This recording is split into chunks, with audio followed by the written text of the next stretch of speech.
Isipin nyo ito, naglalakad ka sa isang gubat na sobrang tahimik, as in, sobrang tahimik na halos marinig mo na ang tibok ng puso mo. Ang mga puno, sobrang taas at sobrang dami na halos hindi na makapasok ang sinag ng araw. Sinubukan mong tingnan ang kompas, pero paikot-ikot lang ito. Naisip mo, okay lang, susundan ko na lang yung daan pabalik. Pero paglingon mo, wala na yung daan. Puro puno na lang ang nakikita mo sa lahat ng direksyon. Nakakaramdam ka ng kaba. Sa lugar na ito, hindi ka dapat maligaw.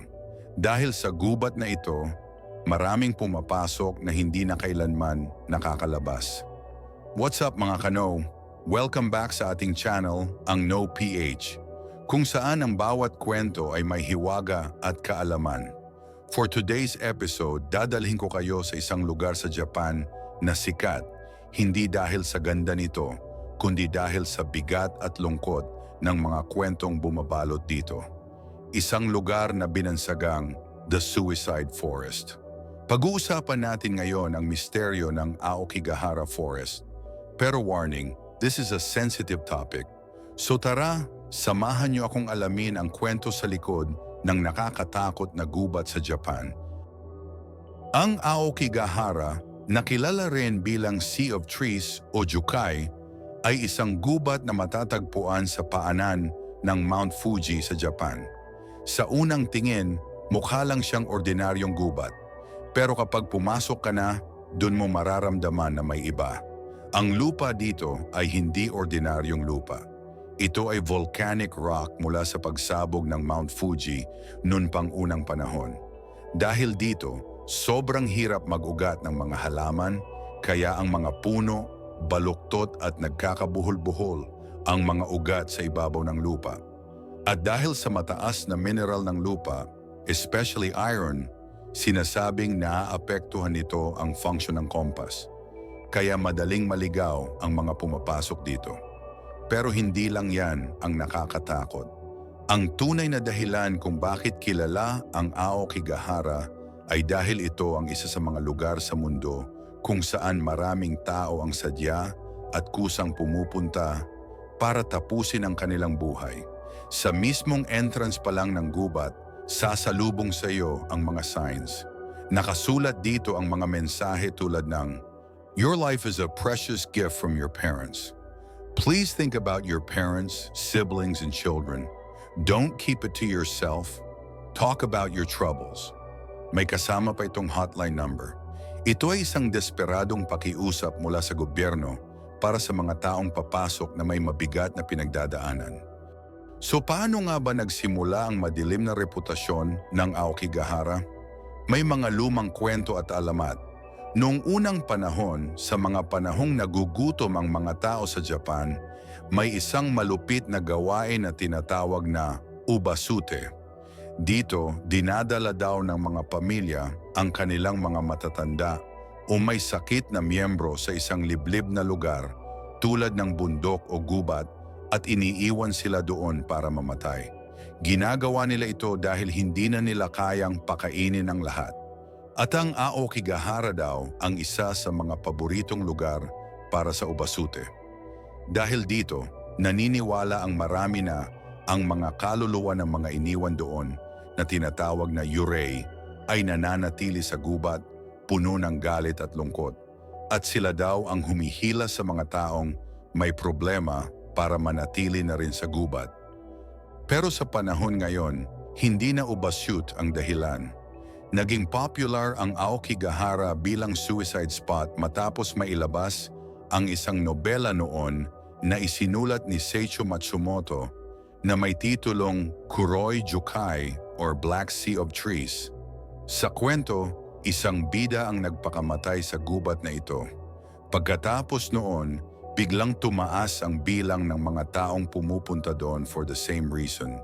Dahil dito, every year may grupo ng mga volunteers at pulis na nagsasagawa ng tinatawag na body hunt.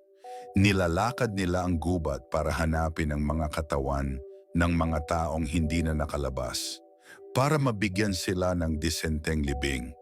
Sobrang bigat ng trabahong ito, di ba?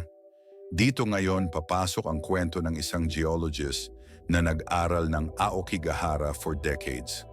Ang pangalan niya ay si Azusa Hayano. Hindi siya ghost hunter. Ang trabaho niya ay pag-aralan ang mga bato at bulkan. Pero sa tagal niya sa gubat, marami na siyang nakita, mga bagay na nakakakilabot at nakakadurog ng puso. Sa isang documentary, ipinakita ni Hayano ang mga bagay na iniiwan ng mga tao. Mga bag, sapatos, litrato, at mga tent. Yes, mga tent.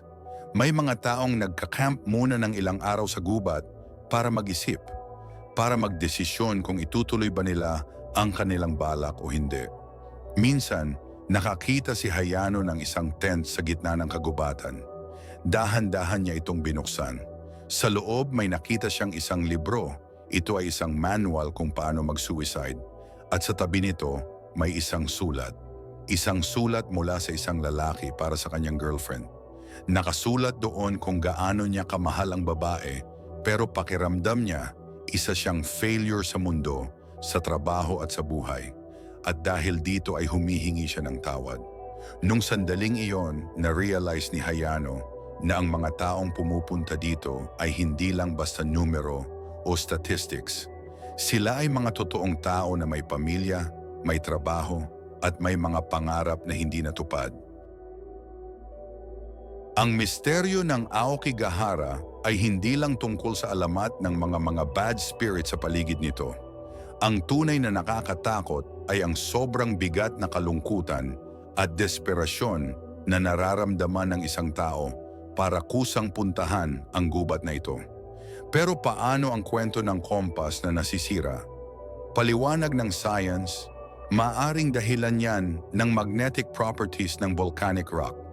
Ang mga sigaw na naririnig daw sa gabi, sabi ng mga experts, pwedeng tunog lang ito ng hangin na dumadaan sa libu-libong puno o mga hayop. Pero ang sakit at paghihirap na nararamdaman ng mga taong pumapasok dito, ito ang talagang totoo. Ito ang misteryo na dapat nating subukang harapin at gawa ng solusyon. Ang Aokigahara Forest ay isang malaking salamin, isang paalala na sa likod ng bawat ngiti ng mga kaibigan natin, ng pamilya natin, o kahit ng sarili natin, ay maaaring may mabigat na pinagdadaanan. Hindi ito isang tourist spot para mag-ghost hunting. Ito ay isang lugar ng trahedya na dapat nating respetuhin. Ang kwento ni Azusa Hayano at ng mga volunteers ay nagpapakita na sa gitna ng kadiliman, may mga tao pa rin na handang maging ilaw. Umaasa sila na bago pa man may makapasok sa pinakaliblib na parte ng gubat, ay makumbinsi ang mga ito na bumalik at masave ang kanilang buhay. Ang Aokigahara ay hindi lang isang gubat sa Japan, isa itong simbolo. Isang malungkot na paalala na ang pinakamahalagang laban ay madalas nangyayari sa loob ng isipan natin. Sa isang lugar na kasing tahimik at kasing gulo ng Aokigahara Forest. At sa laban na iyon, walang dapat mag-isang lumakad. Isang napakabigat pero importanteng kwento. Sana ay may natutunan kayo at sana ay mas naintindihan natin ang bigat ng mensahe sa likod ng misteryo ng Aokigahara. It's a reminder for all of us to be kinder, to check on our friends, our family, and to listen.